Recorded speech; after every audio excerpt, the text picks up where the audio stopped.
நேத்து நைட்டு 12 மணிக்கு மேல ஒரு பெரிய ராணுவ படை விஜய் வீட்டுக்குள்ள போகுது.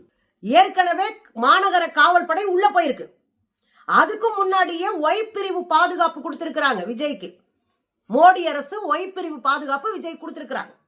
மாநகர காவல் படை போகுது, தமிழ்நாட்டினுடைய காவல் படை உள்ள போகுது 12:30. துணை ராணுவ படை எப்படி இங்க வந்துச்சு, இவ்வளவு தூரம் வந்துச்சு? இப்ப கேட்கிற கேள்வி என்ன?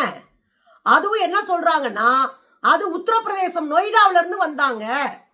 அந்த துணை ராணுவ படையில 5 பேரு, அதனுடைய கமாண்டோவா இருந்தவர் சஞ்சய் குமார் அப்படின்றவரு அப்படின்னு சொல்றாங்க பத்திரிகையில. இப்ப நானா கேக்குறேன்னா, சஞ்சய் குமார் நொய்டாவில இருந்து ஓடி வந்தாரு.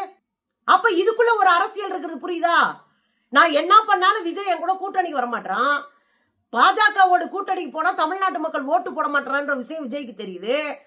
அப்ப விஜய்க்கு ஒரு உதவி செய்யற மாதிரி அந்த ஆள கூடுதலா முட்டு கொடுத்து தூக்குற மாதிரி இருந்தா என்ன பண்ணலாம்?